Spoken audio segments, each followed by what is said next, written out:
Oh, my Lord, I am sorry. All right, I just saw all the, actually, yeah, I'm sorry. My audio is on now.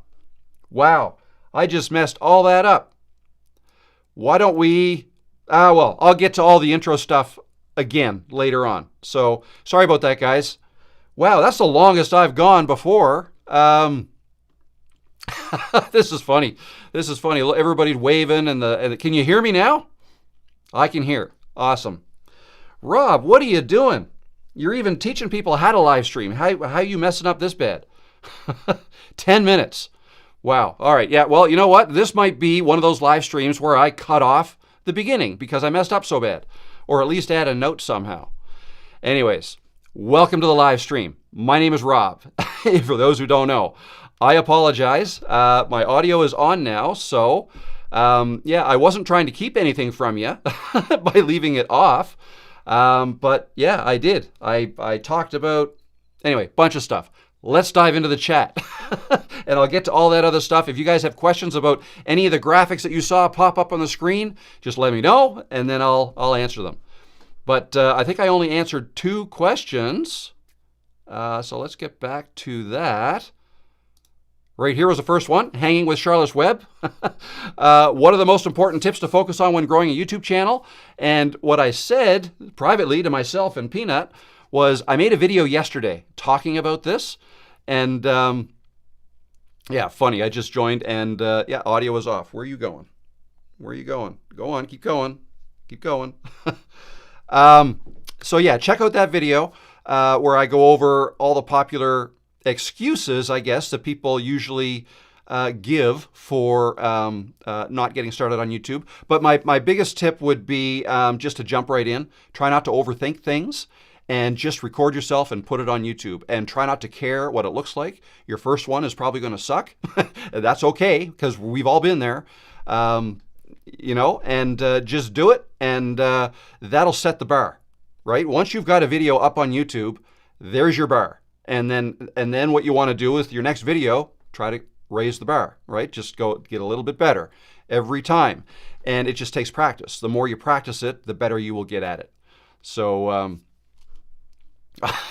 Lori, admit you had the whole no audio plan to make the rest of us feel good. I'd love to say that I did plan it, but no, I did not. But you know what? It might, I mean, maybe I could make a video out of it now. So anyway, no, that was not planned. And my heart sank when I saw, I was looking at my live chat. It's like, what's going on? Do we have a whole bunch of trolls or spammers or whatever you want to call them in the live chat today? Because look at all these, the loudspeakers and the hands waving, and anyway.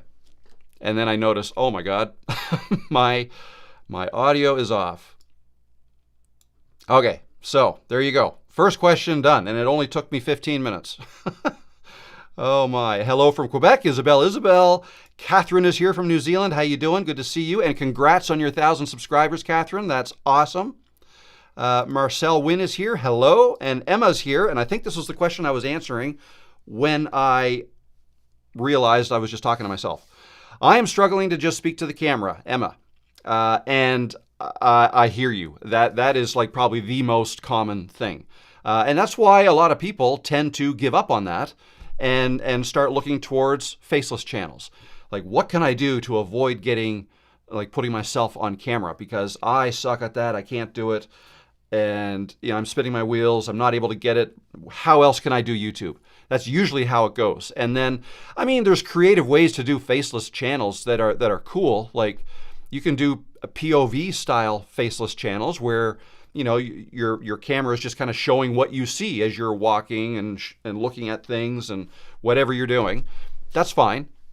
Better if you're narrating while you do that, right? So every video's got an audio and a video component to it, audio and visual, I guess.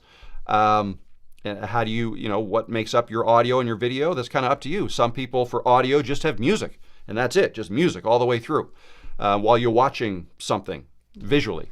But I'm here to tell you that from my own experience and from the experience of a lot of people I hear from, once they finally are able to talk to the camera, no matter how uncomfortable it is.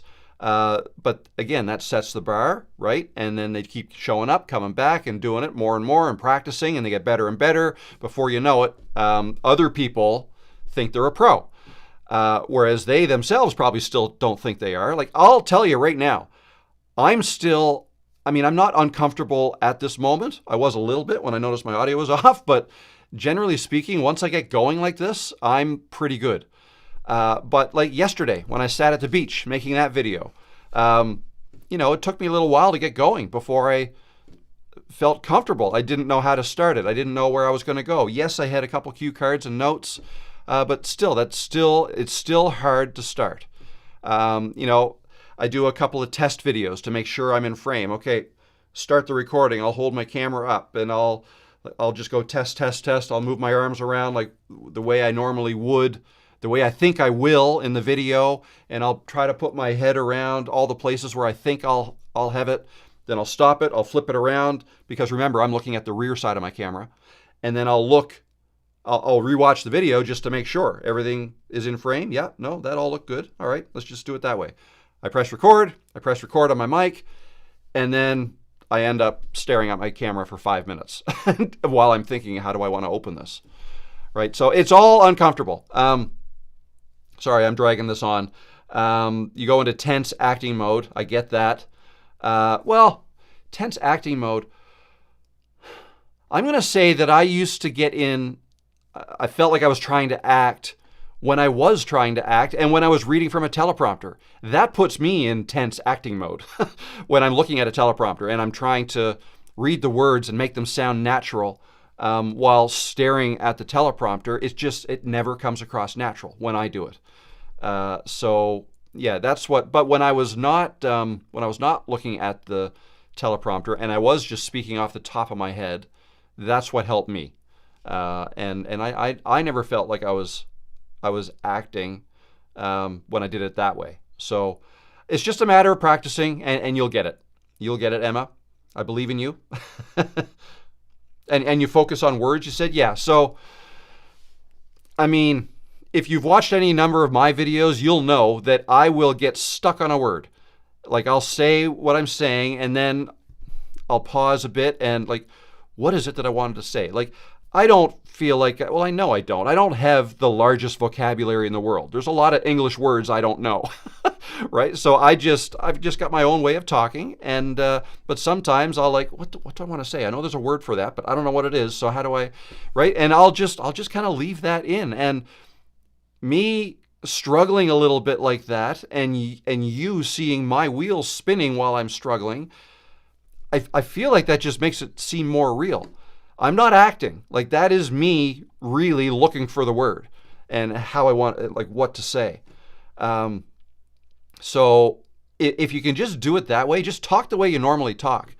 But again, it takes practice because you are looking at a camera while you're doing it. All right, 10 minutes to peanut time. There you go. I hope you enjoyed it. That was for you guys. 7 p.m. in Sweden. Oh, wow, I've got a whole lot of messages. I'm way behind right now. Great for me, but unfortunately I got the dentist. Oh yeah, that's what today's after party. That's a good segue. I'll just pop that one up right now. So today there is an after party, which is members only live stream. That'll be at 3 o'clock Eastern time, just like what I have on that thumbnail. So this will be 2 hours, an hour and 40 minutes more. And then those who are members can, I will stop this live stream and start the other one after about a 5-minute break. So there's this one, there's that, for anybody who can join.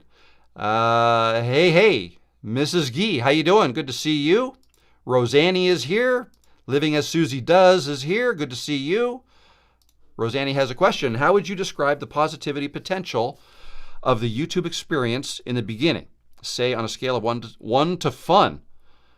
How would you describe the positivity potential of the YouTube experience? I'm having a hard time understanding that.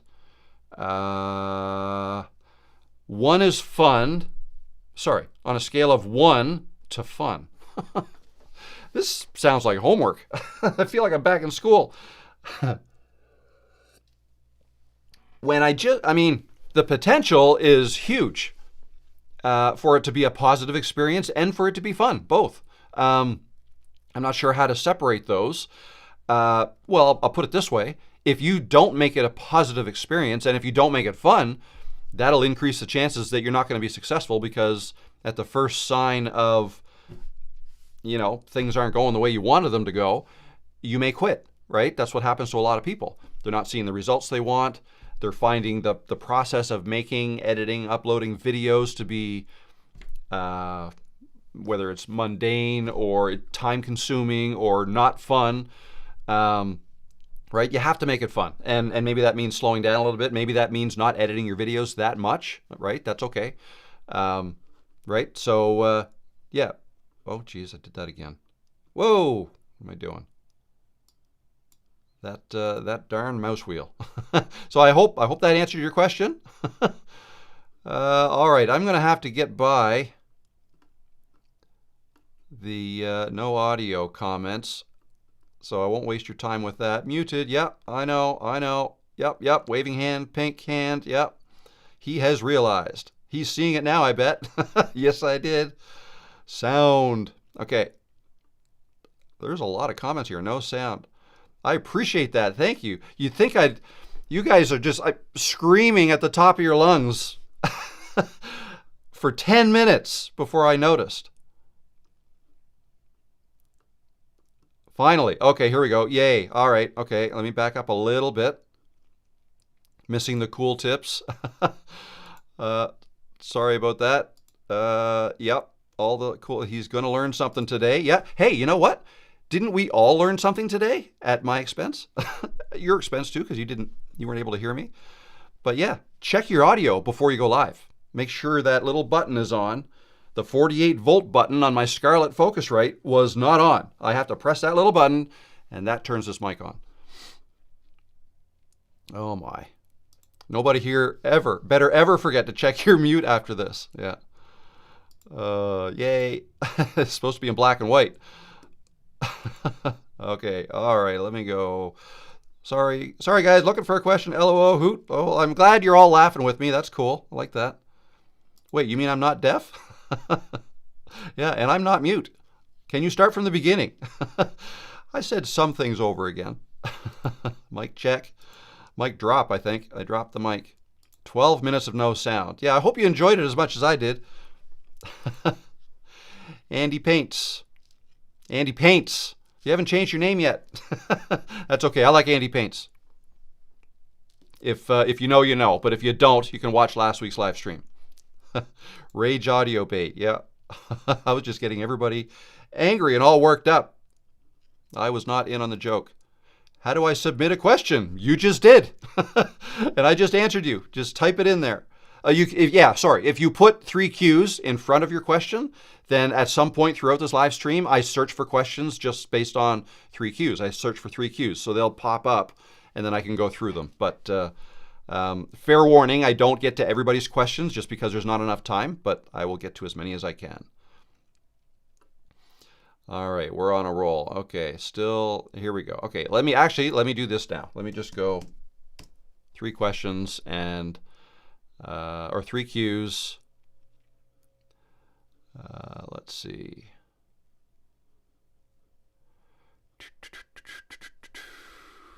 What program do you use for going live? I use Ecamm Live. Because I use a Mac, I can use Ecamm Live. It's only software that's for Ecamm Live is only available for Mac computers. I use Ecamm Live. I have used StreamYard before. That's another good one. That's browser-based. It's not software. Ecamm Live is software that you download. But you can use, StreamYard is browser-based. Restream, Riverside is another one you can use. Those are browser-based. Meld Studio is one that you can use. OBS Studio is one that you can use. That's software that you download. And so is Meld, actually. So there you go. Several choices for you. But also, I always mention the fact that I use Ecamm Live, and I mention all these other ones. You don't need live streaming software. For those who don't know, you can just live stream from YouTube Studio. Okay, you can just live stream, from YouTube. and you can even share your screen that way. Okay, so you don't need it, but if you want more flexibility in terms of setting up scenes with the camera up here and can't, like there, my iPhone, where'd she go? All right, let's turn that around to show, because it's a peanut cam, right? There you go. All right, so this scene here, for instance, we've got me here, and then down there is the other camera, which is my iPhone. This is my Sony camera. So I've set up this scene with, the blue background and a border around both camera or both cameras, camera feeds. That way I set up that in Ecamm Live, and also your comment here that's on the screen right now, I did that in Ecamm Live. Okay, so fancy things like that you can't do if you just stream directly from YouTube, but you can with software. Okay, oh, here comes the cues, no sound. Okay, here we go. Another question. A creator suggested to start a channel with 4 videos so that you can reference other videos at the end of the first video you post. Some suggest making 10 first. What do you think? I certainly don't suggest waiting until you have 10 videos to post on YouTube. That I don't suggest at all. I don't know, but we're kind of splitting hairs here. Yes, I get the logic in having 2 videos, right? So that when your first one finishes, and if somebody watches it till the end, then YouTube may recommend your next. Well, you can actually create an end screen whereby your one of your videos shows up as a suggested video there, right? So, right, you can do that if you have 2 videos. So there's that. But I mean, if you think about it, when you start a brand, if you have experience and maybe you've had a channel for a while and you're used to making videos and you're kind of you're off and running, and now you want to start a new channel from scratch, in that case, then maybe, okay, because now you've already got experience making videos. You're probably good at making decent videos that people watch. Okay, that's kind of the key. Then yeah, so throw up 2 videos when you start, and then go for it. I wouldn't wait till you have 10. I don't think that's, because the thing is here, whenever you upload a video and you make it public, YouTube could potentially start testing that video like right away. Okay, if it's a hot topic, a trending topic, like you're going to start with no subscribers, but who knows? Like it could take off. I've seen it happen that creators' first videos did really well, right? But if you have a video taking off doing really well like that, and then you upload another one later that same day, you might kill that first one, right? You might, now all of a sudden YouTube has another video of yours that they might want to, push out there, but, it's going to take away some of the limelight that you might have been getting from your first one. So that'd be the danger in that. But that said, like that even doesn't matter. If you're brand new and you're starting a brand new channel, I don't recommend waiting until you have a number of videos. No, make one video, upload it, then get to work on your next one, right? Don't even worry, because for 98% of the people out there, when you make your first video, first time you ever make a video, you put it on your channel, it's probably going to get next to no views. I'm sorry to say, but that's usually just kind of the way it starts. If you end up with 10, 20, 50, 100 views on your first video, that's exceptional. Okay, that doesn't usually happen. It usually takes people time with training wheels to get used to what they're doing before they are good enough to make a video that'll get views.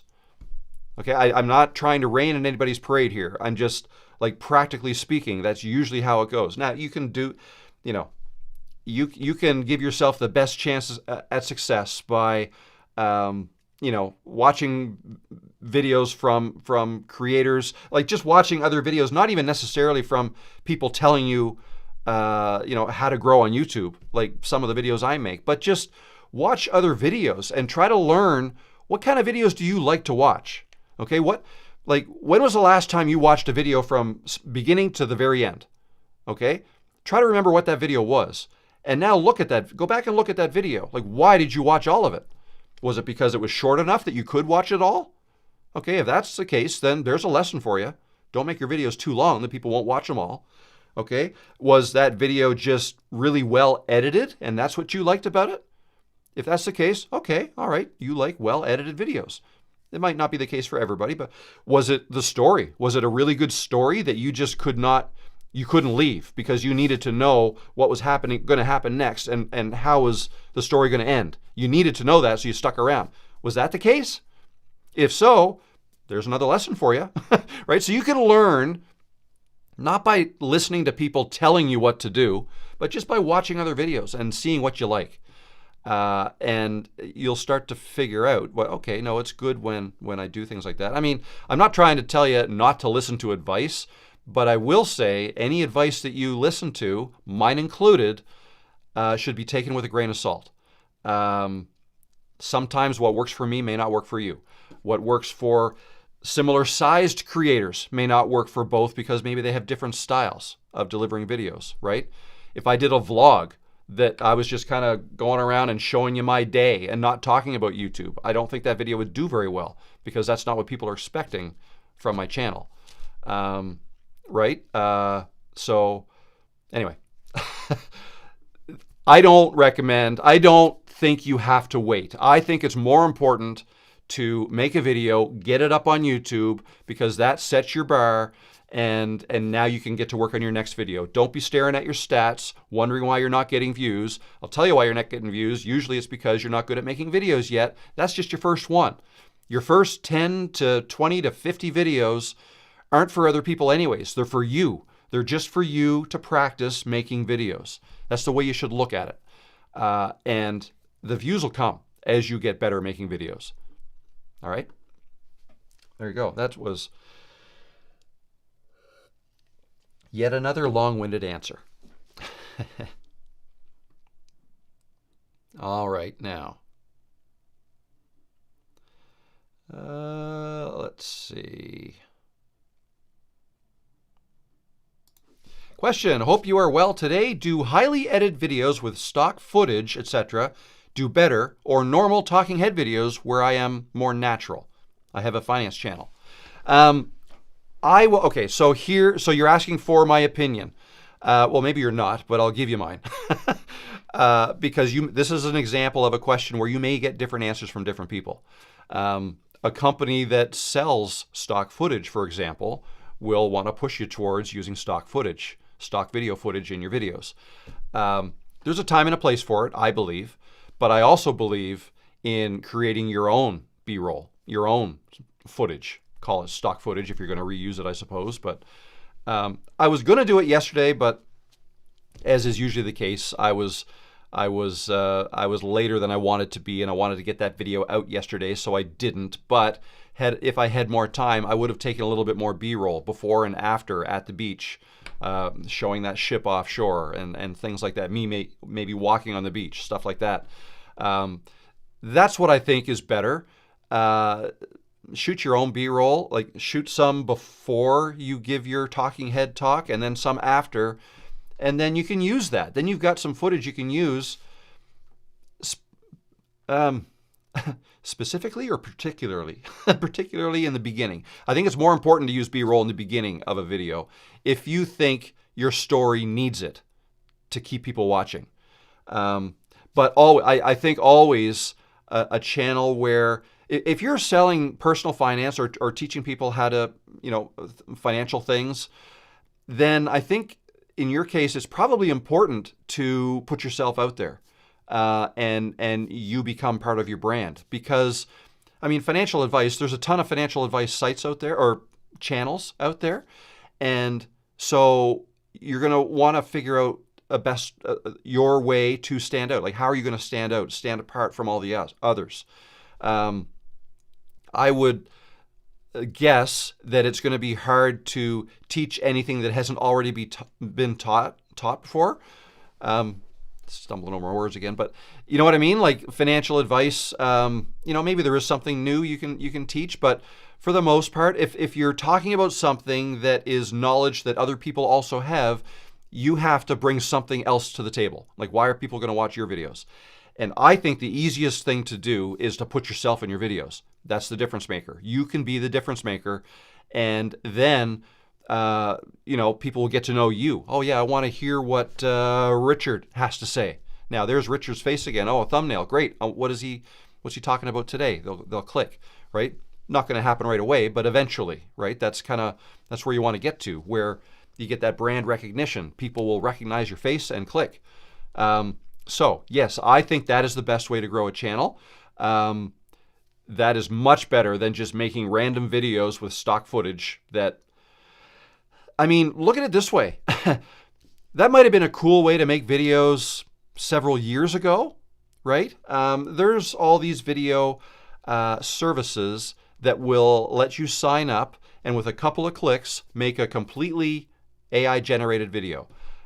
It used to be, before AI was making the videos, it used to be automatically generated videos with B-roll from real clips that were all put together. Right? You can sign up for services like that and then just maybe put your voiceover over it and make a video, or use an AI voice, right? But now AI is kind of taking over that, and it's all AI generated videos that can be used. It's getting very easy to make videos like that. So what's going to happen as we march forward? There's going to be more and more people trying to make videos like that because they're too scared to get on camera, or because they don't feel comfortable on camera. They're looking for the easy way out. So it's only going to get harder and harder to stand out making videos like that.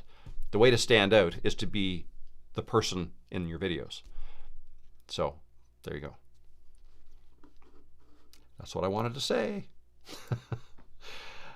Cheryl says, or asks, if impressions are down, is it time to change the title and thumbnail, or just give it more time? So sounds like you're talking about a video that you've already made. Impressions are down. And maybe you know this, but just for those who may not know this, impressions decrease over time, generally speaking anyways. When you first put out a video, it gets the most impressions in the first 24 to 48 hours. It gets more impressions in the first week than the first month, usually. Not always. And the reason I say not always is based on what YouTube is seeing as results from those early hours, those early days of you posting your video. If the results are really good, YouTube is going to push it out more. Not push it out more. They're going to give it more impressions, put it in front of more people that they think may want to watch it. And if it continues to get good results, it'll keep doing that, okay? But, at some point, in most cases, that will tail off and you will start losing impressions. That's just the way it goes. Could you revive an old video by, changing the title and thumbnail? Yes, I suppose you could. What do the title and thumbnail do? What does the title and thumbnail, you know what I mean? What are they responsible for? They're responsible for getting the click, okay? The better your title and thumbnail, the higher your CTR, your click-through rate, right? Which is the number of clicks divided by the number of impressions. That percentage, that ratio, is your CTR. The higher that is, the better performing your title and thumbnail is. Okay, so now, does that mean you're going to get more views? Well, if you get the same amount of impressions and your CTR goes up, then you'll get more views. Yes, but is YouTube going to notice this and then give you more impressions? Maybe, but my point is, there's a whole lot of work you could do there, but what are the returns going to be?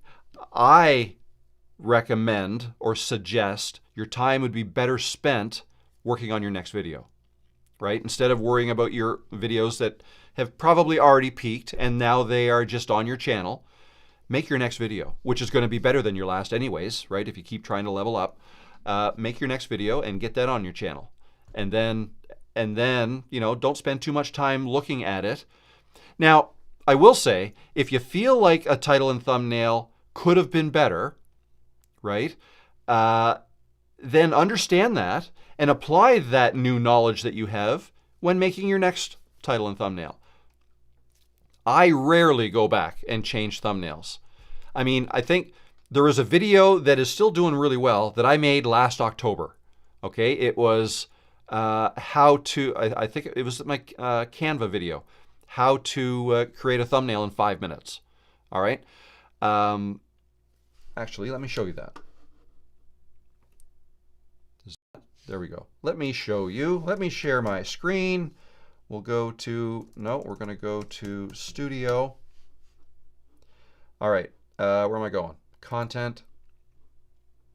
I want to go to last year. It's the best way to, the quickest way to do that. That takes us to last April. No, let's go to November. No, one more back. It's in September. I'm pretty sure it's September. No, October. There it is, right here. This one here. You guys can see and hear me, right? Okay. All right, so this one right here, 5-minute thumbnails. How, okay, so let's just, let's click here, the details. How I make my thumbnails in 5 minutes. No, that's not the one I want to show you because that title's not right. Let's go back. I think it was this one, which also has done really well. Yes. Okay, so it is this one, how to create a YouTube channel. Okay, very evergreen type of title. Okay, content, keyword heavy in the title, how to create a YouTube channel. It's got 274,000 views. So this is a really well performing video. Let's get into the details. Take a look at the title. I made that in, what was the date? September 2024. When I first made that right there said 2024. So as we were getting closer to 2025, I think it might have been November or December, I changed the title to 2025, okay? Because everything's still applied, all right? I may do that again. We're in November again, and this video is still doing really well. If I look at the analytics for this video, it's still doing pretty good. I mean, it's starting to flatten out. No, sorry, that's the whole channel, isn't it? No, that's that video. But what am I trying to say? Let me go back. Yeah, so I'm probably going to change that title again and put 2026 in there unless I see that things have changed. If things have changed and that video isn't accurate anymore, then I'll probably have to kind of sunset that video and make another one. I'll make another version. As soon as that video is not accurate anymore, I will make that again because I've seen how well it performed. Okay, so I know that's a winning video for me. I'll probably have a similar title, but use a different date. But you know, if it still applies, which I believe it still does, I'm just going to change that date. So that's an example of me changing a title on a previous video. The thumbnail, no, I wouldn't have changed that. I never put the date on the thumbnail. Sorry, you don't see what I'm seeing here. I never put the date on the thumbnail, right? So there's no need for me to change that. That's still fine. Yeah, no, I don't remember the last time I changed a thumbnail. It's just not something that I do. I spend my time working on my next videos. Alrighty. Hope that helped. All right. Here's a question from the Lucky Soul. I got a message from YouTube that auto dubbing is now enabled on my channel. What does this mean, and is there a reason to turn it on or off? So what that means is when you upload a video to YouTube, YouTube is going to transcribe that video, okay? Even if you don't upload a transcript, they are going to extract the text of everything you said in your video, okay? They're going to transcribe it. They're also then going to translate that transcription, right? They transcribe it so that people will be able to turn on and off subtitles, okay, or captions. Sorry, captions is the proper term for it. Let me just go back to one of my videos, and I want to see if you know what I mean? I want to see if it's enabled.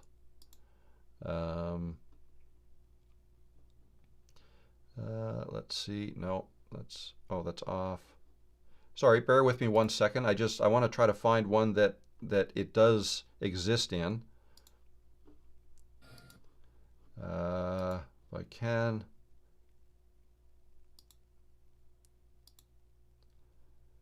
I don't see this. What's going on here? Oh, I'm clicking the wrong thing? No, that. No, that's only English. Okay, so no, I'm not seeing that. Anyway, I don't want to waste your time. I don't want to waste your time. But the bottom line is, they will transcribe and translate your transcript, your captions, and then other people who watch your video will be able to select whether or not to see your captions in English, Spanish, French, right? Other languages. Auto dubbing means they will also use an AI voice in those other languages. Okay, they'll add that, and people will be able to choose to listen to your video in another language, in their language. Okay, YouTube is more and more starting to roll that out, not to everybody and not to all videos.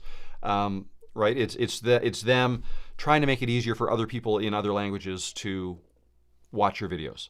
So, is there a reason to turn it on or off? I mean, I would leave it on myself, but if you don't want to reach people who speak other languages, then you can turn it off, I suppose. That might be a reason to turn it off. But it's something that I personally would leave on. But that's up to you, your call. But that's what it is. So I hope that helps. Terry, hello, Terry.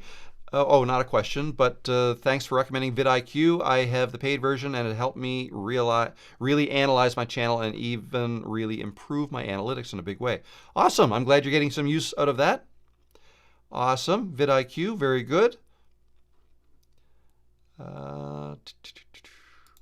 Is there a catch-22 that prevents new content creators from gaining viewers if their first videos were poor? So YouTube stops promoting them even if your new content is much better. It's hard to say. I would lean towards no. I don't think, because every video basically stands on its own. I think what could hurt, a video when you put it out, something that you've done on your channel before that might hurt future videos would be things like if you promoted any of your videos and basically paid for views and subscribers and stuff like that. Then you're going to get the wrong subscribers subscribing to you. When I say wrong, I mean they still subscribe, but YouTube didn't find them organically. They didn't stumble across your video and actively, oh yeah, I want to watch that. Oh yeah, I love that. I'm going to subscribe to that person, right? When you promote, you take that away from YouTube, and then you end up getting subscribers who were less engaged and had your video kind of pushed in front of them rather than them searching for something and finding you. So you end up with subscribers that are not engaged, people watching your videos, whether they subscribed or not, that are not as engaged. They don't watch as much of your video. So meanwhile, YouTube is trying to build a profile. They're trying to figure out who your ideal viewer is. And if all the data they're getting is stuff from promoted videos from people who are only watching little bits of your video here and there, and I will include in that group of people friends and family who you may have told about your YouTube videos, okay?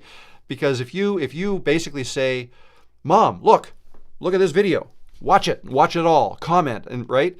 At some point, maybe your mom will, but friends and family won't necessarily be as interested in whatever it is you're making videos about, not as interested as you are. And it's almost unfair of us to expect them to, because they've got their things, their hobbies, and we have ours. Ours is YouTube. Okay, so because of that, you start telling people about your YouTube channel, and that means verbally, or even, let's say you've got 1,000 Facebook friends, 1,000 Twitter followers, right? And you tell all of them about your brand new YouTube video. Like, most of them probably won't care. Like, probably 90% of them. I can't generalize like that, but you get my point. If you find if YouTube finds your viewers for you naturally and organically, those are the ones who are more apt to want to watch anything else you put out. So, what led me down that path? So yeah, that could put you in a hole. And then even when you do put out another video that is a good video, right? YouTube might be all confused at that point. Like, I have no idea who this guy's trying to reach, right? That's one way to confuse the algorithm. Another way would be if all your videos are about different things and you're kind of all over the place with your videos. YouTube will have no idea who you're trying to reach.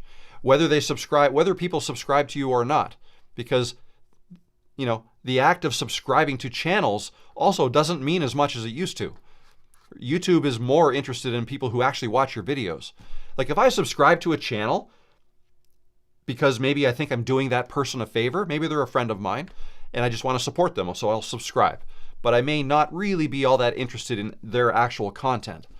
I'm not doing them any favors by subscribing and then not watching their videos, right? And YouTube knows this, so YouTube doesn't really put that much value on the number of subscribers you have, other than you need 1,000 of them in order to get monetized. But I would argue that that's not even really, that shouldn't be a metric anymore, a requirement, I mean, but it is. So we roll with it. You see what I mean? So I think I've made my point, but anybody have any other questions about that, let me know. Alrighty. So let's see. Let's scroll down here. How are we doing for time? We're good. We're not even an hour in. And a reminder to those who are members of the channel, if you've joined the channel, I'm doing an after party in a little over an hour. So this live stream will be ended at 3 p.m. Eastern time. And then I will, after a 5-minute break, start up the, which one is it? This one. After party. Members only live stream where I will be able to answer everybody's questions. That'll be for as long as you want me to stick around. It usually ends up being around an hour, but it's been as short as about 40 minutes because just nobody else had any other questions. So we'll just, it'll be as long as it needs to be. Maximum probably an hour to an hour and a half. Alrighty, so question from Alberta. Hello, Alberta. Have you ever promoted any of your posts? Did you find it helped or hindered? Never. I have never done that, and I never will. Now, the only time when you say a post, do you mean a post, like a community post, or do you mean a video? I can address both. Well, I don't even know if you can promote a post. I don't know, but so let's assume you mean video. So no, never. And actually, I just talked about that, why it's not a good idea. The only time I think it might be a good idea, I mean, YouTube offers it, and some people are upset that they offer it, and then there's other people like me saying, don't do it, it's bad for your channel. Well, then why are they offering it? It can't be bad if they're offering it. Well, yeah, it can. I mean, it is a tool, and there is a time and a place for it. When or where I would suggest using paid promotion is if you're running an event that is date specific and you're trying to get a bunch of people in the door on a certain date, right? Or if you're having a sale, you're selling a product and you're only running the sale from this Wednesday to this Friday, and it's important that people know that those are the dates. So that might be a time. But even then, like, I don't even know that I would do something like that just because I don't want to hurt my channel. It might make more sense to have another channel created for and I don't even know if that's suggested. So I'm just kind of spitballing here. I don't know. That would be the only time I think it would be worthwhile if you're promoting something that is time specific, something that you're selling, and that you know that if you spend $100 in ads, you're going to make 500.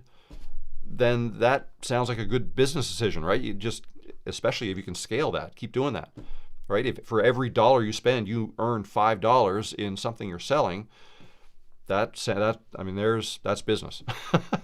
All right. Sydney Ray Golf. Let me find my button here. Thank you, Sydney, or Sydney the city. Thank you, Sydney Ray Golf, for your generosity. I really appreciate that, for the super chat. Thank you so much. Coffee on me. Awesome. Awesome. I will. I'll get a flavored water if that's okay, because I don't actually drink coffee, but I appreciate that. I'll get 2. Thank you very much. All right. Hey, Lori, how you doing?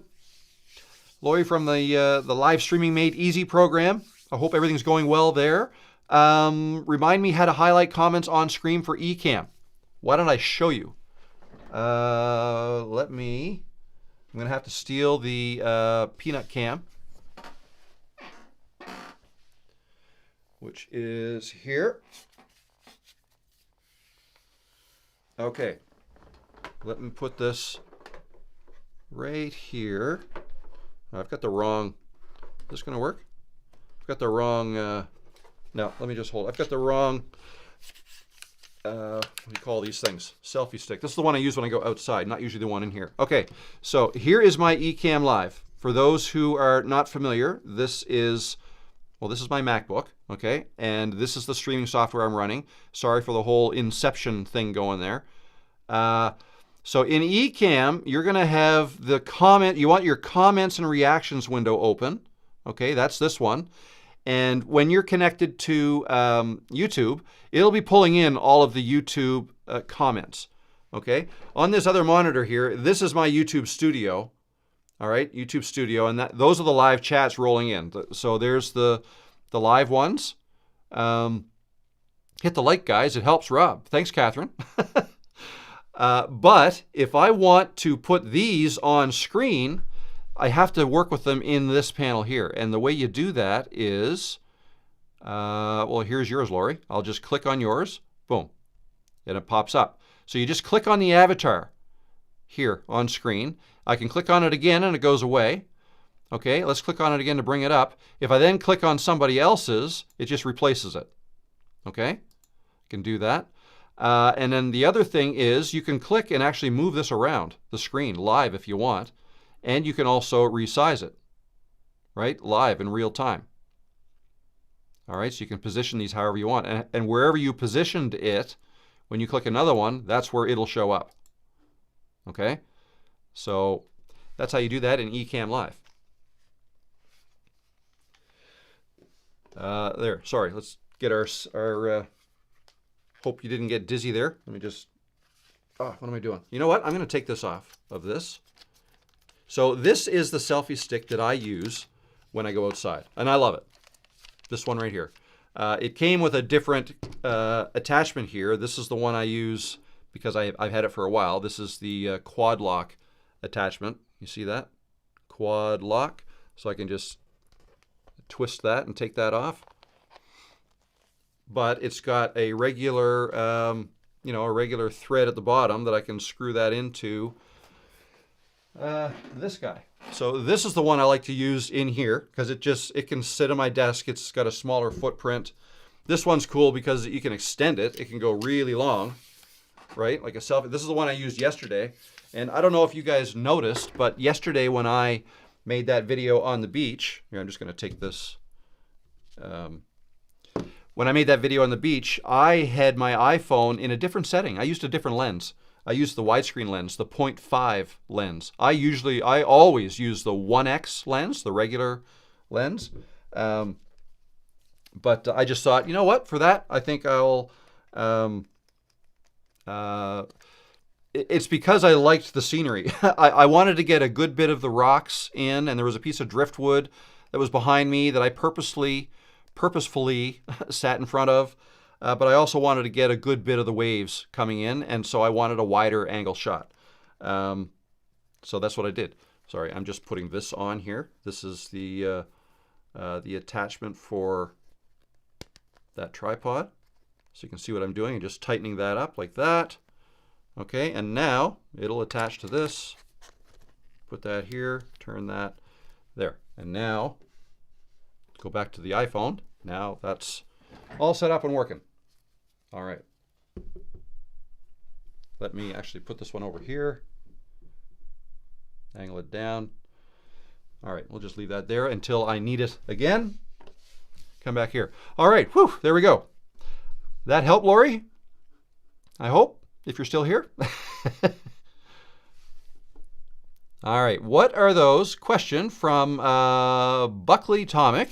What are those tripods you use called, and can you record in both vertical and horizontal for live streaming on TikTok as well?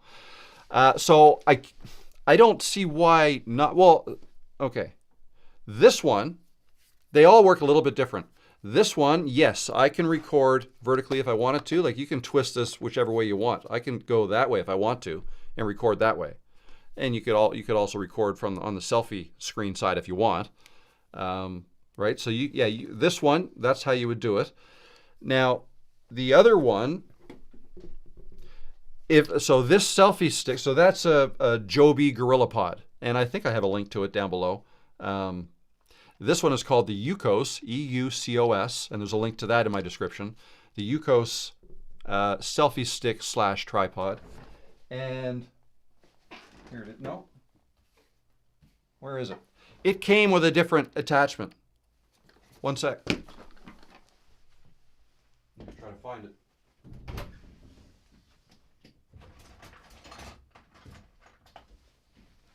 Be right back.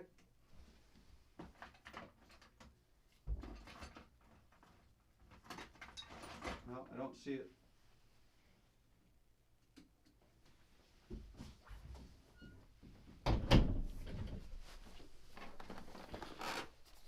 I don't see it. But it's one like this is another one. This is one that I bought years ago by Manfrotto. This came with something like this, okay? And this one has 2 screw attachments or screw holes. One there, but also one there, okay? So you can set it up either like this or like this, okay? So you can, and every one of those, I believe every one of those attachments for a cell phone would allow you to do it either way, vertically or horizontally.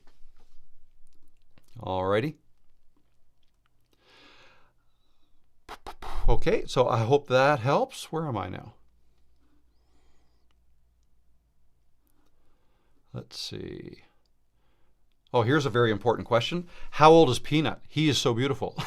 He is a she, but I wouldn't expect you guys to know that. She is 14. She was 14 late August. She was 14. In her 15th year. No, 14th? Anyway, she'll be 15 next August. Let's see now.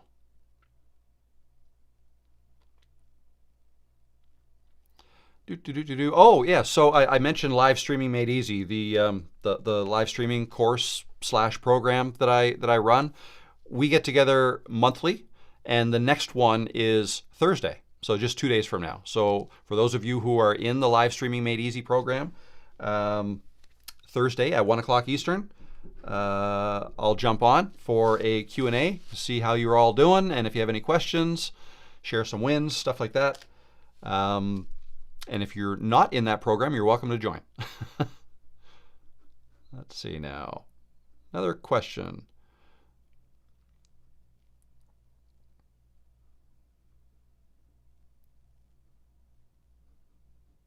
Oh, no, I don't. Do you or anyone else here have experience with a DJI mic mini with the GoPro? I need to improve my audio. No, I don't. I bought my son the DJI mic mini. I have the DJI mic, the one, not the mini. The difference is the mini doesn't have onboard storage, whereas the DJI one does.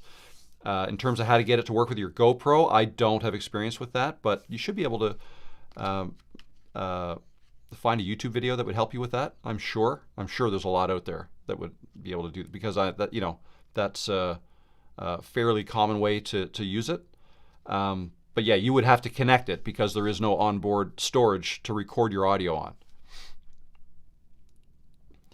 Alrighty, let's see now.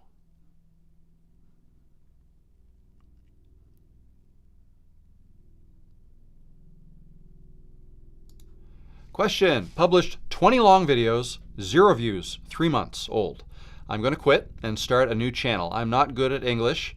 I think that's why I didn't succeed. Since now, going to try silent travel vlog. What do you think? Silent travel vlog. That in and of itself doesn't sound... I mean, you have to think about what value you're bringing to the table. A silent travel vlog. Like, do you mean you're just going to kind of show people videos of other places?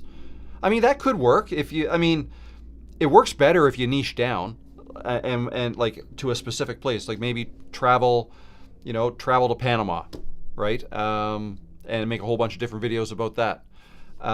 But again, I feel like those types of videos would work better if you were in the videos. And in terms of, English not being your first language, or do you not know English at all? Sorry, I'm not good at English. Okay, so you know some English. I wouldn't let that hold you back. I really wouldn't.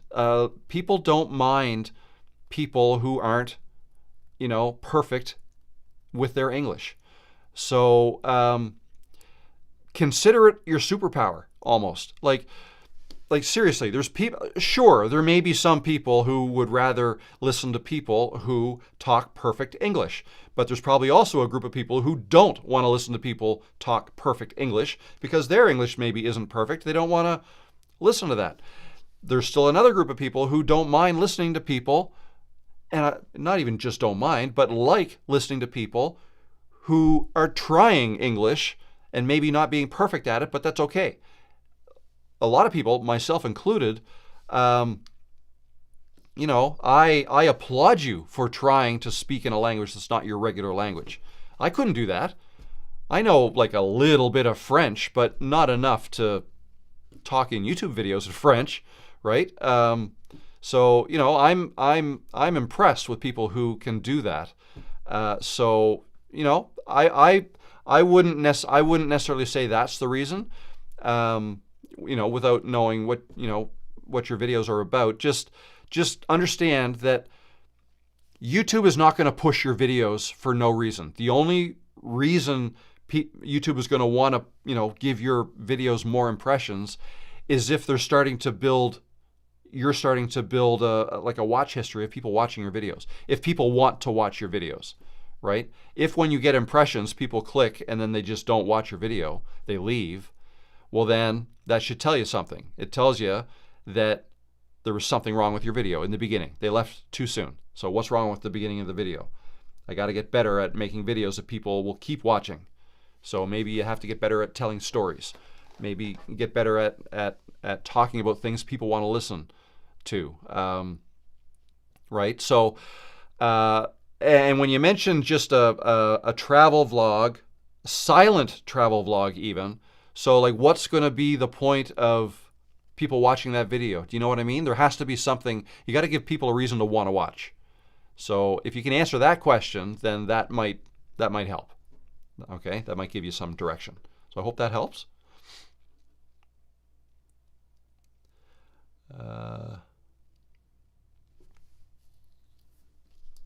Question. Oh no, click again, Rob. Question. So my watch time per 10-minute video average is like 2.5 minutes. 3,600 subs must be me. The click-through rate is pretty good on most videos, but they watch a couple minutes and take off. That's not abnormal. 2.5 minutes actually is not, that's average. I would even say that's pretty good. So that's 25%. I don't know, here, let me go in here and see. Well, now that would be a good example, but let's go back to the dashboard. Let's go into content. No, let's go current. Let's go back to the beginning, something a little more current, and just pick an average video.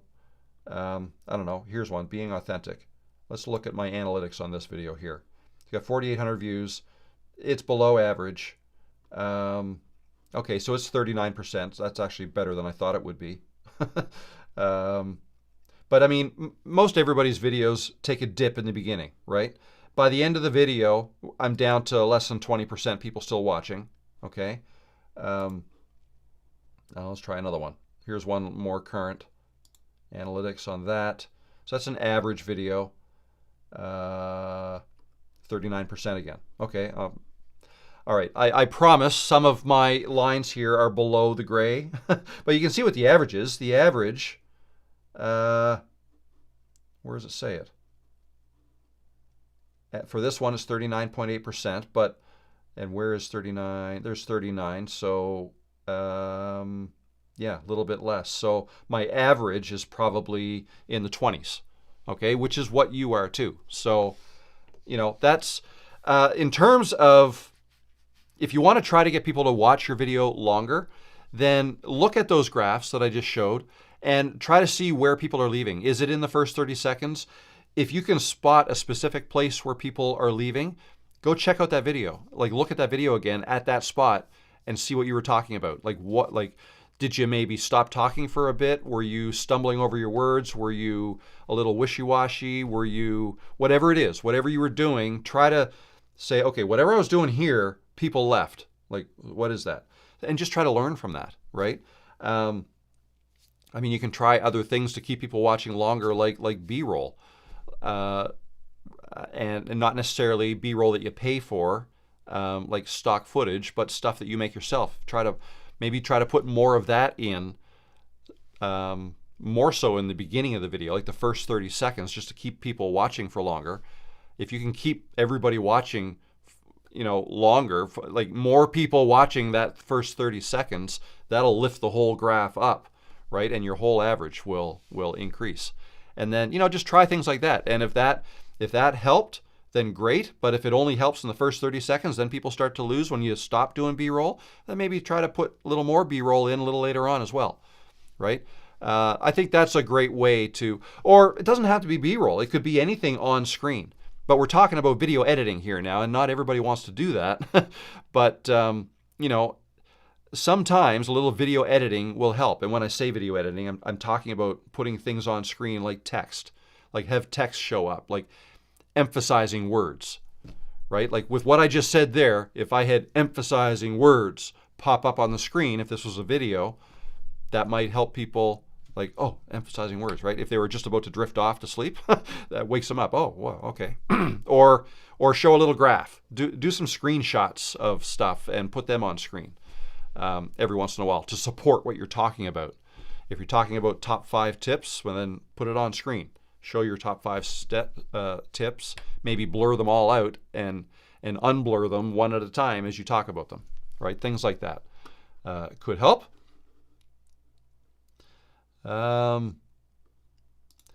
Question from Lisa: can you edit and re-upload a video without losing all your descriptions and subtitles, etc.? No.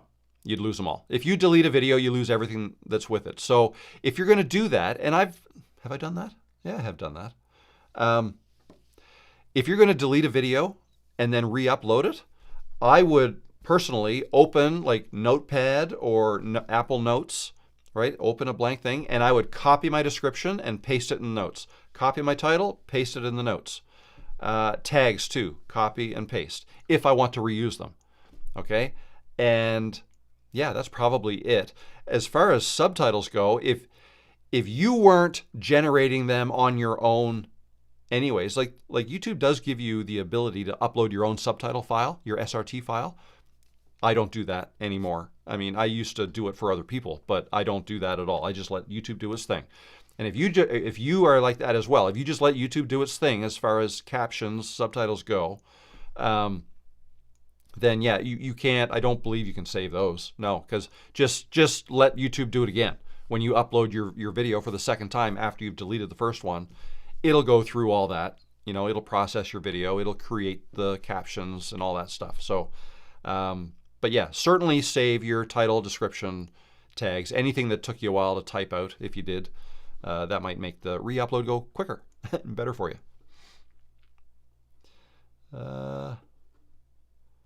What exactly is an impression? I scroll by things all the time and never really see them, also versus notifications. So that's a good point. And that's probably why nobody ever gets 100% click-through rate, because it's impossible for everybody to always click your thumbnail when it shows up. I mean, even if a subscriber sees them, like if I open up YouTube, I may see, on the screen that shows like 9 thumbnails on YouTube's homepage, I'll probably recognize most of them, not all, because YouTube's always trying to expose me to new people, and you as well, new channels. But there may be, say, 2 or 3. It's like, oh, I want to watch that, want to watch that, want to watch that.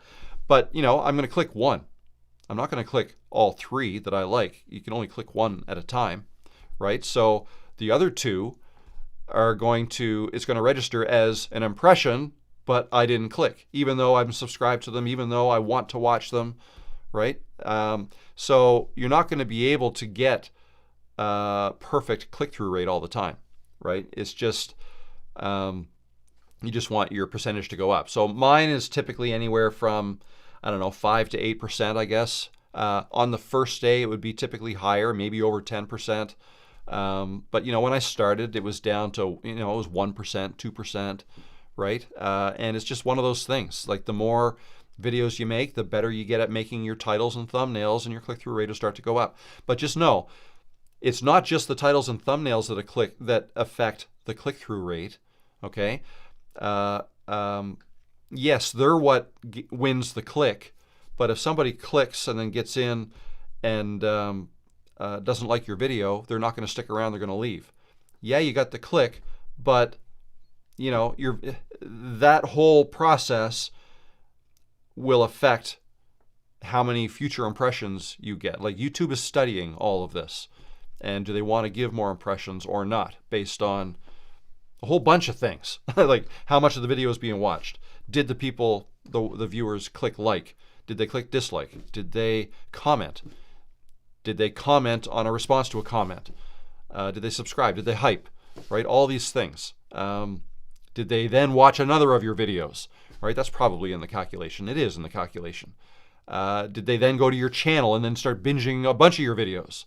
Right? That's another good sign. Wow, you must really like this person. Okay. So got it, YouTube. I'm going to show this person your next video when you make one. So get to work on your next one.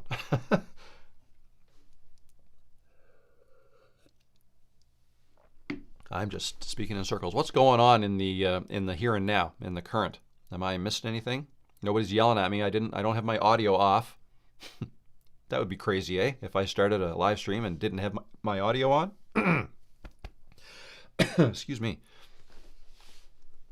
I wouldn't wish that on anybody. Let's see.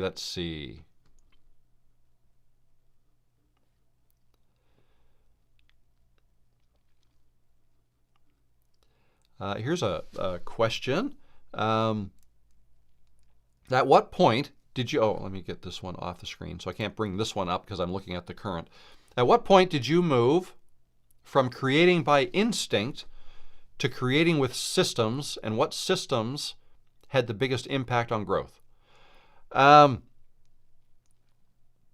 Creating with instinct. I don't believe that's where I started. I didn't start with instinct because I spent a lot of time on YouTube trying to figure out how to do this. I spent too much time like learning about cameras and how trying to figure out how to do it without just doing it. I should have just started sooner, and I would have been probably 3 years ahead of where I am right now. But I'm not sure how to answer your question. Creating with systems. Well, I mean, I do have systems now.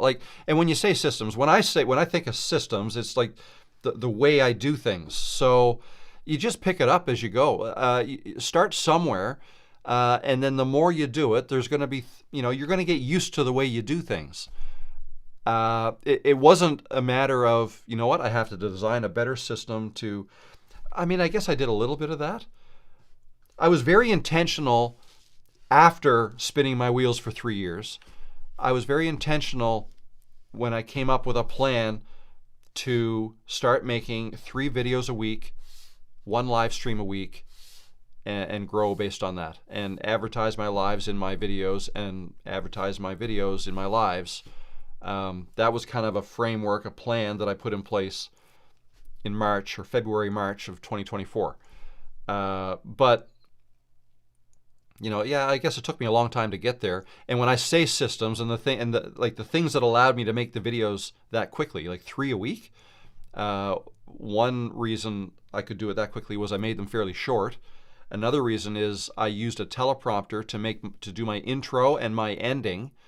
Very intentional with those, and I scripted it out every time. But they were virtually the same. Just had to change a couple things here and there.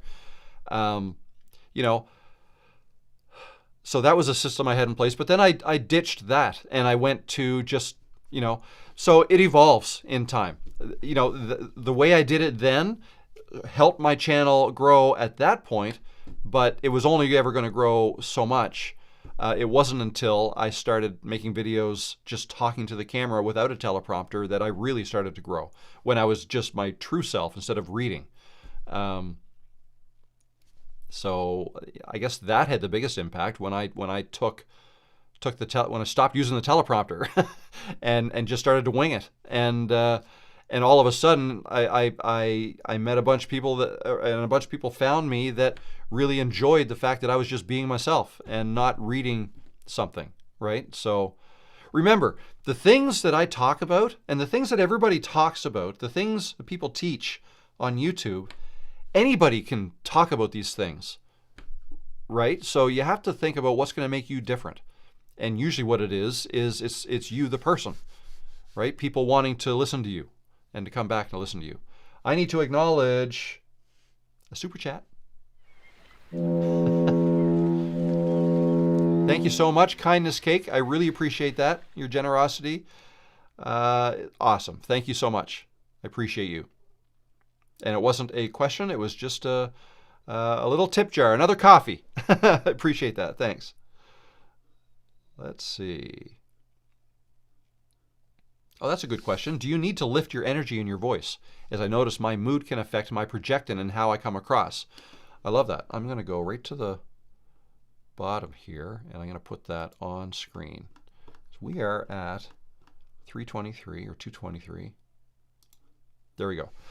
Michael, do you need to lift your energy in your voice? As I notice, my mood can affect my projecting and how I come across. That's a great question and a great observation. Yes. I've noticed, I've made a video and then gone back and watched it and noticed, you know, and I don't know what the word is for it, but my voice, like maybe I was talking lower, talking softer or quieter like this, like just talking, you know, a lot of my earlier videos, I was quieter like this. Whereas sometimes, you know, I'm a little bit more excited and I guess, you know, if you want to be, what am I trying to say? I think you do have to get in the proper frame of mind before you start to record yourself. And how you do that is going to be different for everybody. Like, so the way I'm talking now, the way I get up for this is, I mean, it's probably different every time for me, but some people like to go through a bit of a ritual, like maybe, you know, jog on the spot a little bit, get your heart rate going, get amped up, however you like, go run around the house a couple laps, go outside, go for a walk. Actually, that's what I did before this one. I went for an hour walk with music, and I got back like 15 minutes before the live stream.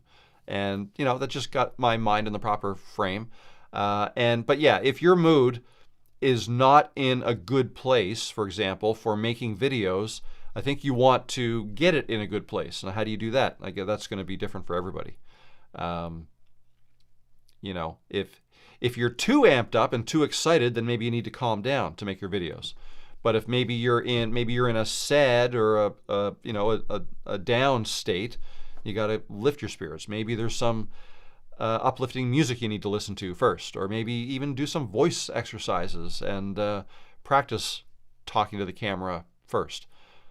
Right? There's all kinds of, but you know, good question. I don't feel like I'm answering it very well, and there's probably a video in there somewhere that I should make to give you guys some tools that maybe you could use to help. But I hope that helped.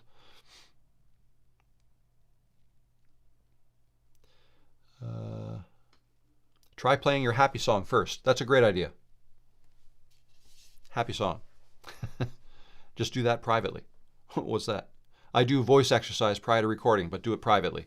Yeah, I'd want to do that privately too.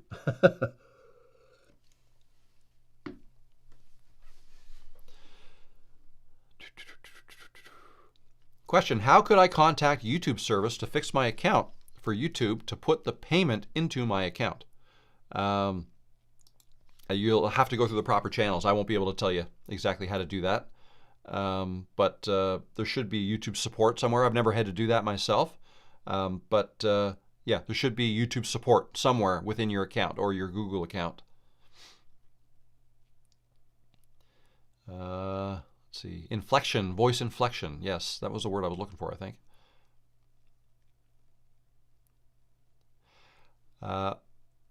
Silver Rebel Homestead. I guess I should rephrase that. I must have missed the question. So to get your videos out further, the most important thing is to have like clicked on your videos.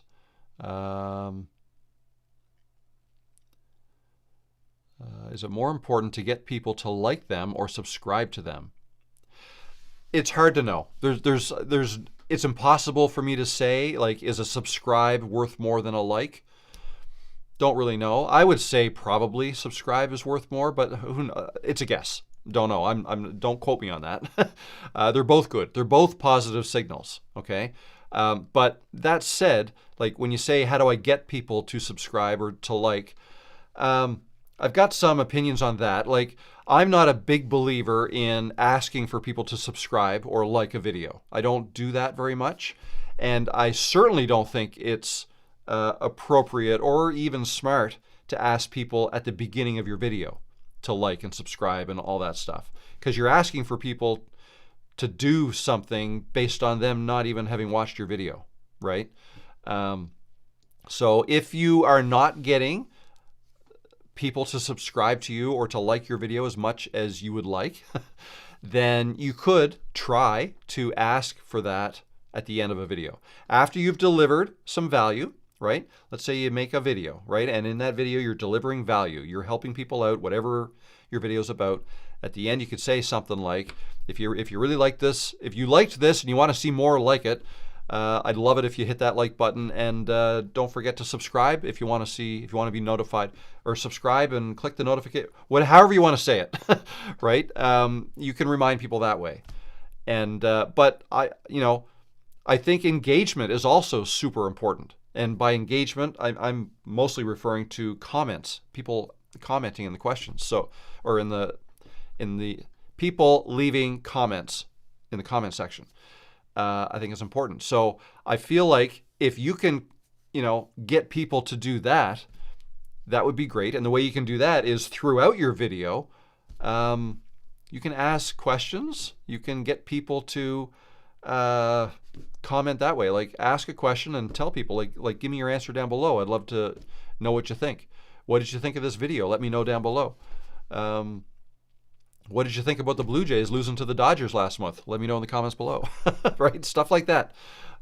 Just get in the habit of trying to start the conversation, right? When people comment below, you start the conversation with your video, but then that's them continuing the conversation. When that happens, that's awesome. You want to respond to them and like their comment and heart their comment, if it's an appropriate comment, right? So that's all good. That's all just as... I pay more attention to comments and engagement like that than I do likes and subscribes. And when I say I pay more attention to it, I do see the big, total number of subscribers on my channel. I see that in big numbers every time I log into YouTube Studio. But I don't ask people to subscribe. I don't ask people to like. When I look at a video, I don't look at how many likes my videos get. I don't look at that. If somebody asks me, I'll look and I'll see it, but I just don't look at that. And I think the reason is I have no control over it, really. I guess I could ask you to like it, but, if you like it, you're going to like it. What I have control over is answering your comments, replying to your comments, commenting on my videos. I have control over that. So I do that, actively do that. Sometimes you got to watch, just understand, what do you have control over? You don't have control over the number of impressions YouTube gives you, really. You only have control over making your videos better, answering comments, making your thumbnail, coming up with your title, things like that. Alrighty.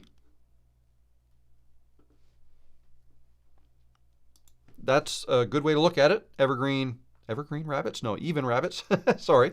A like is for a video, a sub is for the channel. That is so true. I should have mentioned that, but yes, absolutely. You can't like a channel. You can subscribe to it, but you can like a video. And you can hype a video. Some people can hype videos. Forgive me for not knowing. Do you have merch? And if yes, how is that going for you? I'm looking into it for myself using fourth wall, feeling unsure. I do not have merch, but I probably will at some point. I've talked about maybe getting some kind of a logo done with peanut on a boat with a captain's hat or something like that.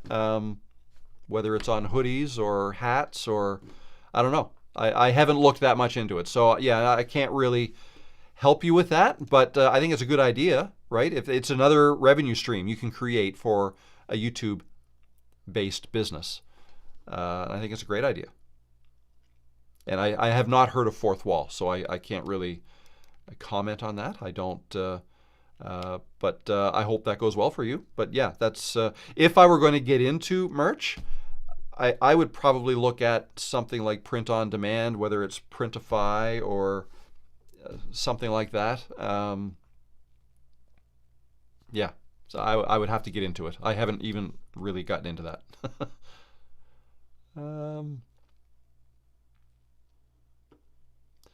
Hello, everyone. I noticed you said something about 0.5 and 1 record. I noticed my phone keeps switching to 1. Should I record on 0.5? Like the 0.5 recording doesn't matter.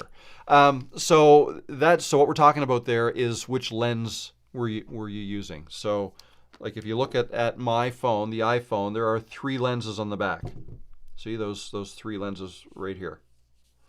I don't know which is which, but I think there's one is 0.5, one is 1x, and one is 3x or 5x. I don't know how I have 4 choices. So anyway, which one is better? Depends on how you want to frame your videos. So I can quickly kind of show you the difference in what they look like. Like my typical thousands, if not. Okay, that shot right there was with 1x. Most of my, like all of my videos pretty much, except for yesterday's, I used the regular 1x lens on my iPhone. Okay, and I do that. Where'd my selfie stick go? With this selfie stick, and I usually extend it about that much, so not much. Oh, you can't. I got to do this so you can see what I'm doing.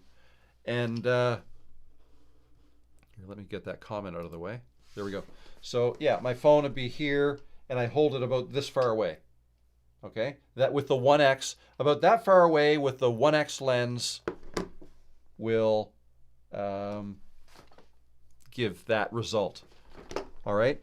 Now, yesterday, I did this video. My point, but you know. So notice how much further away I am? That's because I used the 0.5x for that one. Just a different look. Put this up here.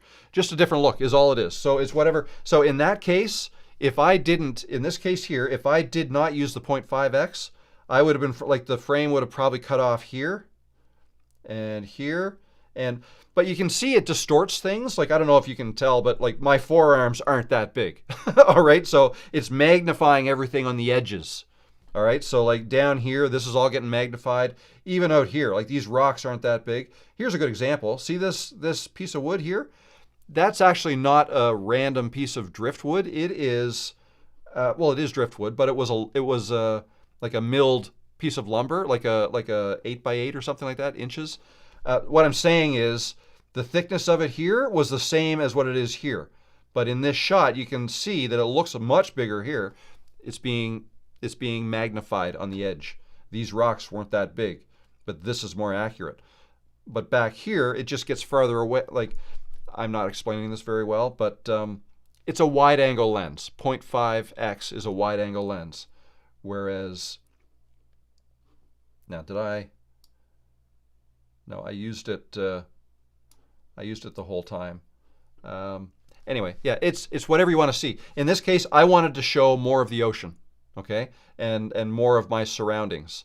And I just thought, you know what? I haven't done a 0.5x video ever, I don't think. Let's do one. I mean, it didn't matter that much in the sense that my message was going to be the same regardless of how I filmed it. I had something I wanted to talk about, and I figured it was going to be over 30 minutes long or around that. It ended up being long. I hope you don't mind. But I knew what I wanted to talk about. Now the next question is, how do I want to film it? What do I want to be in the background? How close do I want to be to the camera? And stuff like that. So personal preference. But my advice is experiment with these things. You can try different things and see what you like best, and see what works best. But if something works really well in terms of what lens, that doesn't mean I'm always going to make all my videos that way. I think it's good to kind of switch it up. That's kind of what makes this fun too, right? The wide angle shot with the 0.5 is better for capturing more of your surroundings, right? Whereas a 1x or a 2 or 3x or 5x, whatever you're zoomed in, you're going to be a whole lot closer, and you won't see much around, okay, in the background. There you go.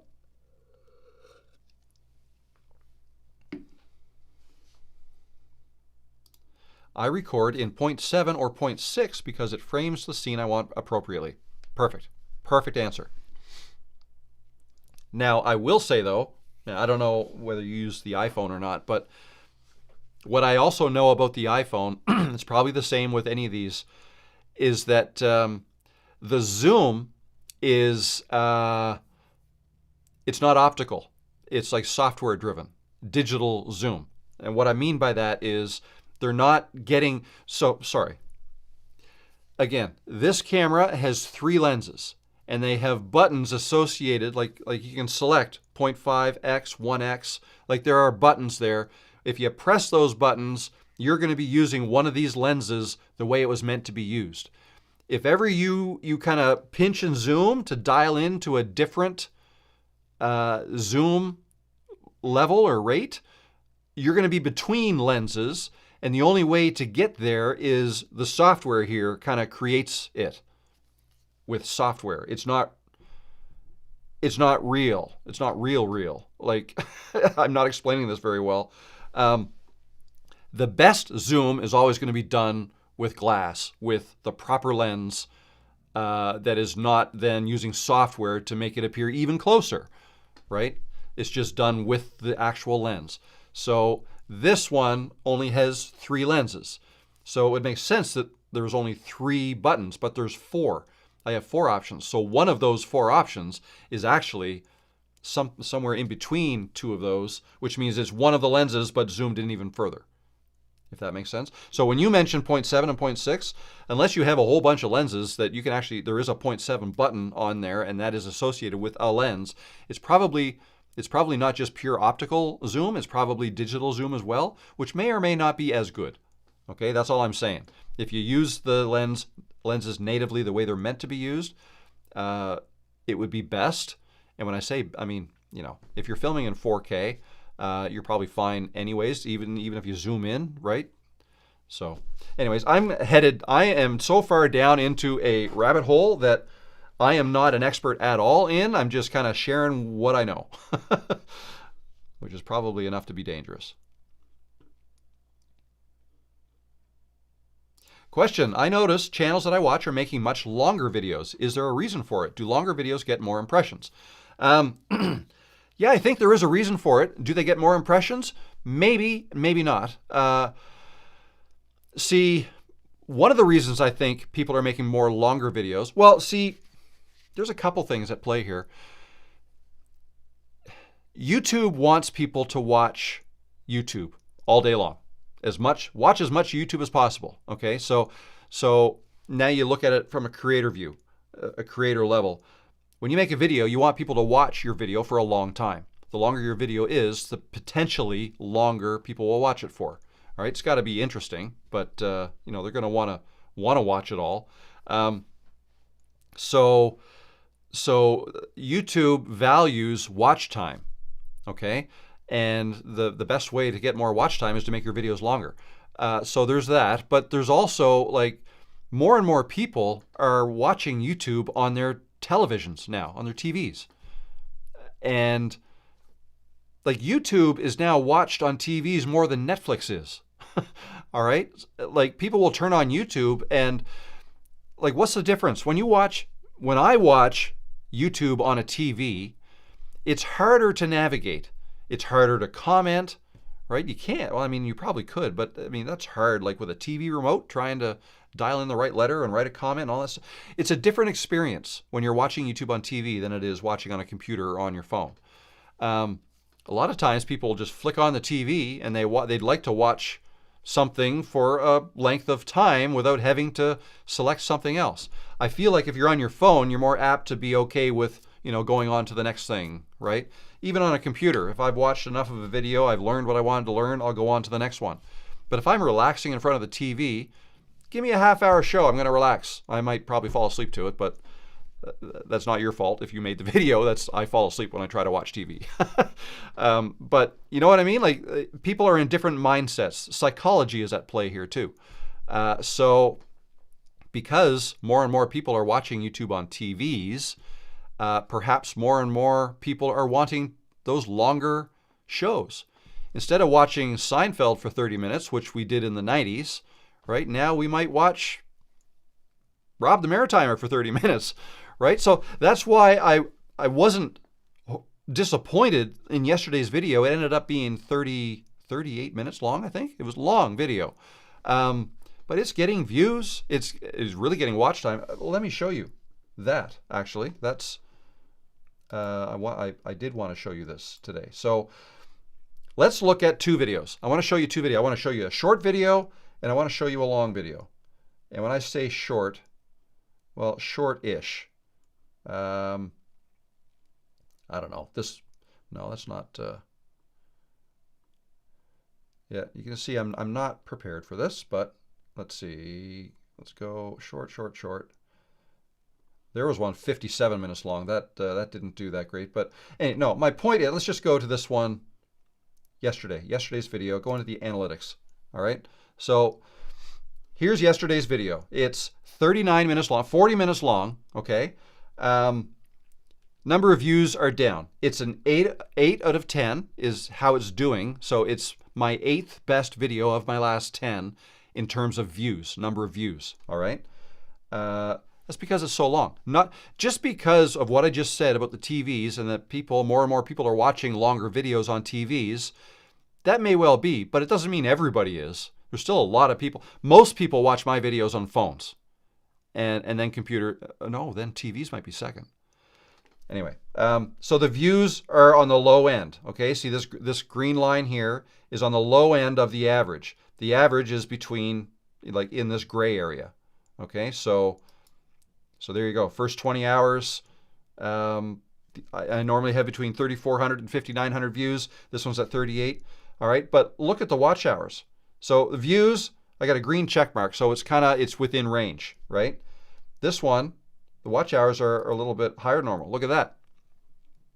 Got a little bit of a boost lately too. So watch hours, it's above average. That's because I'm getting average to below average views, but the video is so long, and people are watching it for longer, right? So the watch hours are up.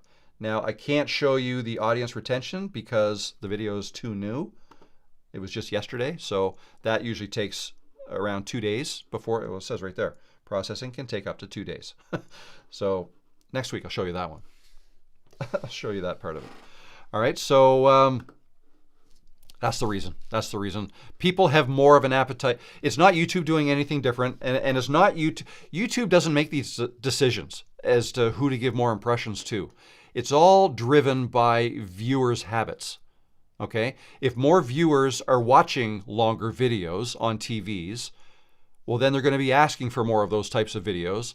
Therefore, more of those types of videos are going to be getting more impressions. That's the way. It's not YouTube making these decisions unilaterally. It's people. YouTube doesn't push videos out to people. People pull videos out from YouTube, right? And you want to put your videos in a position so that people want to pull them up and watch them. All right, that's a better way to think about it.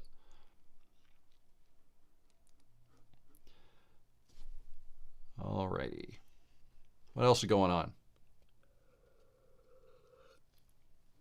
Oh, Andy Paint said, I'm watching this on my TV with my phone connected to it for commenting. That's a great idea. I've heard of people doing that. I've never done that, but that is a smart. So I wondered, does that mean I'm getting 2 views from you? I wonder. I don't know the answer to that, but that's a rhetorical. I don't know. It's interesting though.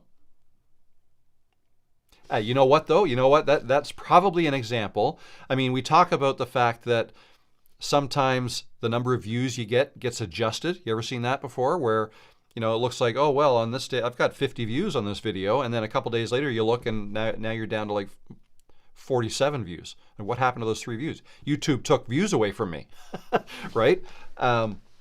What often happens is YouTube, they're constantly out there finding either fake accounts or like whether, I don't know if they're AI accounts, but like, or accounts that are getting suspended because they were up to bad things, no good, breaking the YouTube rules, whatever, or stuff like that. So whenever accounts like that get deleted, whatever views, whatever videos they had viewed, those views would get deleted too. So if your video got viewed by an account that then gets deleted, that view would go away. But what we just did there got me thinking. I wonder, like, if you're watching my video on your TV, but you've also got it up on your phone so you can comment, right? That's potentially 2 views. I bet you, like, I have no idea if this is true, but I would suspect that perhaps that gets counted as 2 views on the day, but then perhaps a day or 2 later, when YouTube does its audits and figures out what the real numbers are, one of those would probably get deleted because they realize, that's being viewed by the same person, doesn't count as 2, or it's being viewed from the same IP address, coming from the same house. I'm not going to count both those, right? That could well be happening too.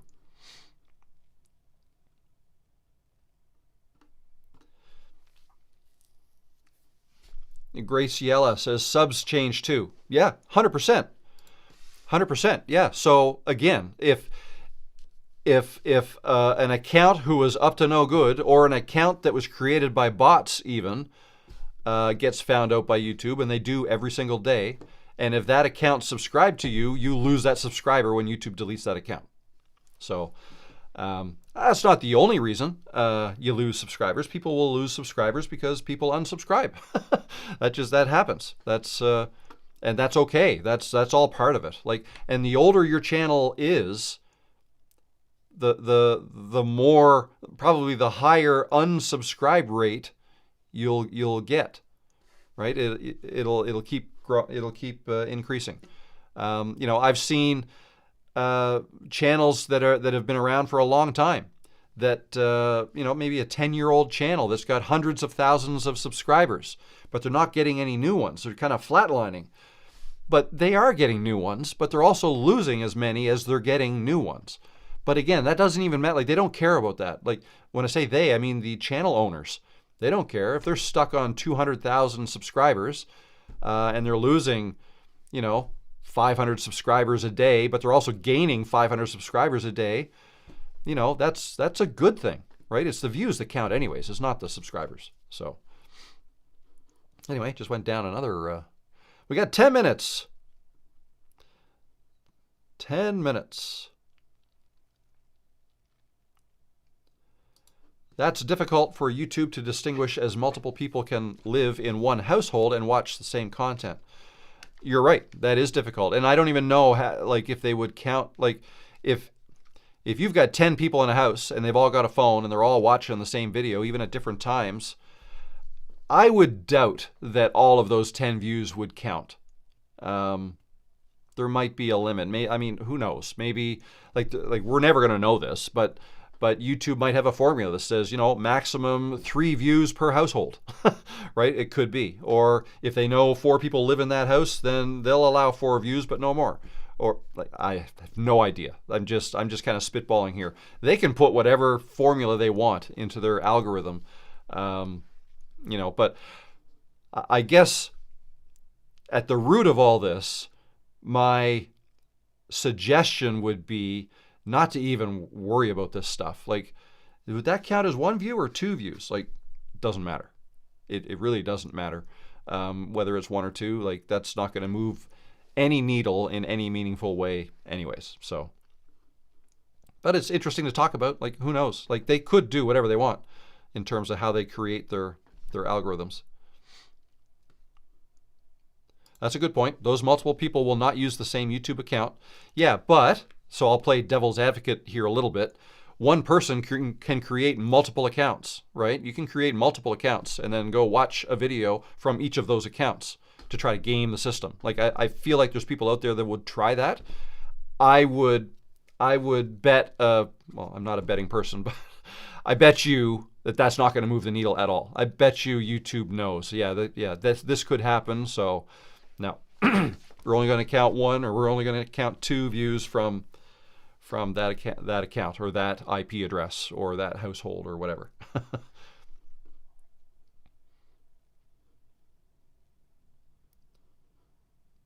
YouTube views are not strictly based on viewers' Google account, but rather a combination of factors like user behavior, device authentication, and IP address. Sounds about right. Sounds very technical, but sounds like, yeah, I'm sure there's all kinds of things at play for them. I mean, here it is. The bottom line is YouTube wants to get the numbers as close to accurate as possible because it matters.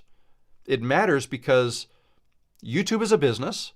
They are in the business of selling advertising, okay?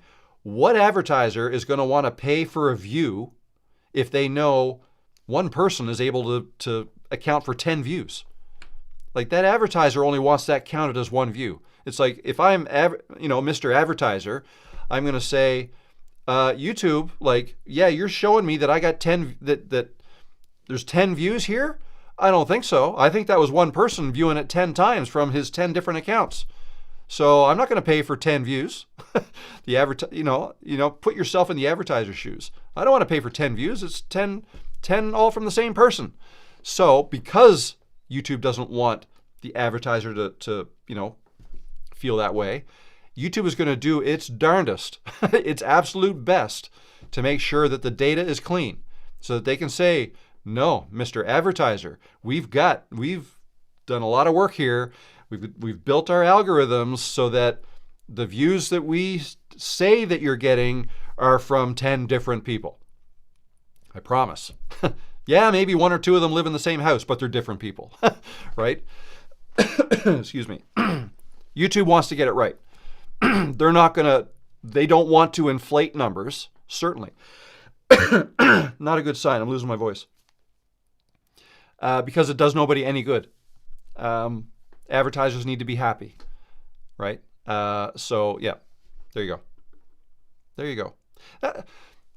A lot of the times, and I think I've said this a lot this week based on the last couple of videos I made. A lot of times when I say something, when I give answers, they are from my perspective. A lot of the stuff I talk about, I don't know the answers, okay? What I try to do is I try to think and talk logically through them to try to, like, what makes the most sense here? I mean, that's kind of the way I've always been. Just what makes the most sense? Like, and if you can try to think that way, like at all costs, resist the maybe temptation to fall into the trap of thinking someone's out to get you or YouTube is out to get you. They're holding you back. They're holding you down. They've got something against you, so they don't want you to succeed, right? Resist all of that because it's not the case. YouTube wants you to succeed. Actually, no. YouTube doesn't care if you succeed or not. Like, why should they? YouTube doesn't care if I succeed as a YouTube content creator. Yeah, I suppose they want there to be creators that are creating videos that advertisers want to advertise on. That's the driver, right? Because they're in the business of making money. And it's not them. Like, you are YouTube. If you have retirement savings that is in a 401k or an RRSP or whatever you call it in your country, there's a good chance that you own a piece of YouTube, right? Or Alphabet is the name of the parent company that owns Google, that owns YouTube. There's a good chance you own some of that. And you want that stock price to go up. Because you want that stock price to go up, you are entrusting the powers to be, the higher ups at Alphabet, at YouTube, to do the best that they can to increase the share price so that your retirement savings grow. That's what you want. So YouTube is tasked with that. If YouTube stock starts to go down, then the shareholders would be upset. They might fire the board even, right? Oh, we're not doing so well. Fire the CEO. We got to hire a new one.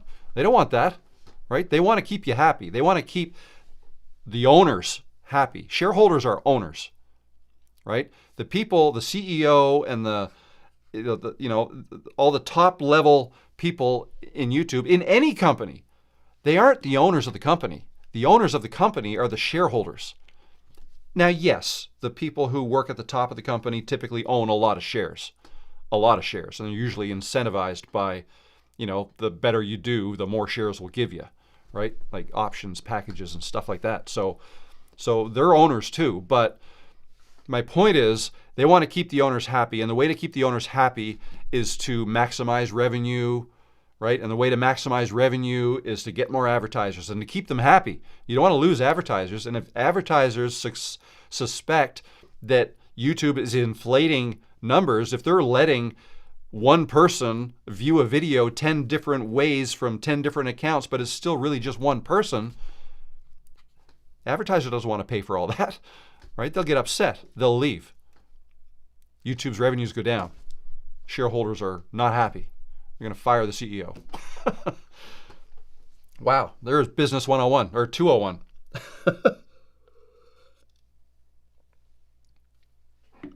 How's that? Creators out here just making everyone money. Yeah, that's kind of funny, actually. That's true. Yeah, we are making everybody money.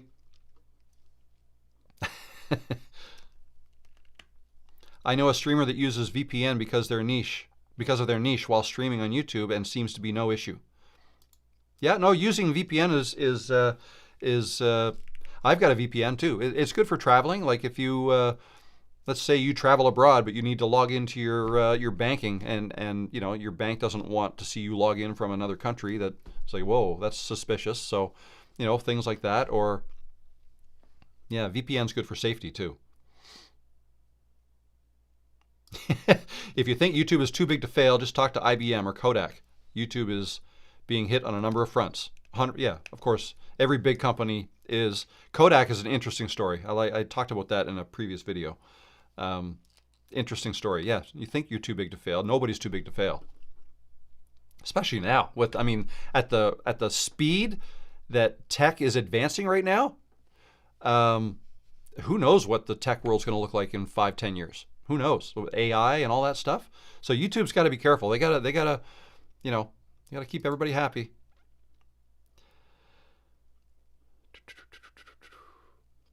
Here's a question just came in. What level filter do you place on comments in your videos? I don't filter anything. Actually, I filter nothing because I'm not worried about seeing anything that someone negative comments, profanity. Any of that. If there's something I don't like, I delete it. And then as soon as I delete something, I've forgotten about it. It's gone. So I'm in my comments every day. So I'm not worried about something existing in my comment section for a length of time before I'm able to see it, because I'm in my comments 3-4 times a day. So nothing. All right, guys, you know what? I'm going to have to wrap it up because I've got another live stream starting. For the members. Real quick, before I go, I wanted to, I'll throw that up on the screen, covering my face. No, that should be over here. That's what's going on. I'm going to do another live stream for up to an hour on that channel. What I need to do, let me come back here. If I go to my channel, if anybody is interested in going to that, I'm just going to go to live here, the after party. Let's just go here, coming up, waiting for Rob. Uh-oh. I'm going to right click this, copy the URL, and then I'm going to come back here and I'm going to paste it right there in the chat. So if anybody wants to go over there, there's the link. It's in the chat now. And you can join the after party. Usually 15 to 20 people in there, and we'll have, I'll answer more questions. So there's that.